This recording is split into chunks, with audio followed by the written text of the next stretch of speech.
ஜனநாயக அமைப்பின் தலைவர் மு தம்பிராசாவை செப்டம்பர் 13ஆம் திகதி வரை விளக்கமறியலில் வைக்குமாறு சாவகச்சேரி நீதவான் நீதிமன்றம் உத்தரவிட்டுள்ளது.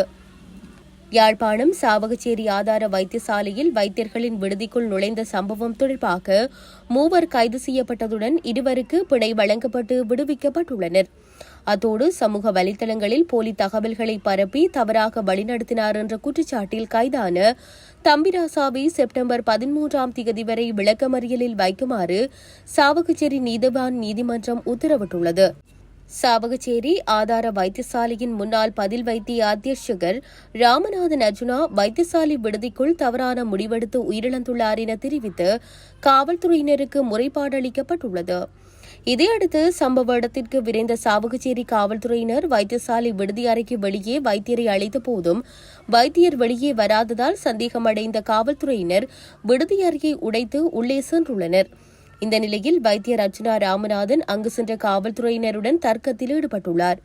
இதனையடுத்து சம்பவ இடத்தில் நின்ற தம்பிராசாவையும் காணொலி எடுக்க முயன்ற 2 என 3 போலீசார் கைது செய்துள்ளனர்.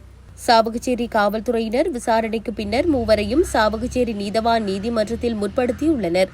விசாரணைகளை மேற்கொண்ட நீதவான் அடக்குமுறைகளுக்கு எதிரான ஜனநாயக அமைப்பின் தலைவர் தம்பிராசாவை விளக்கமறியலில் வைக்குமாறு உத்தரவிட்டதுடன் ஏனைய 2 பிணையில் விடுவித்துள்ளமை குறிப்பிடத்தக்கது.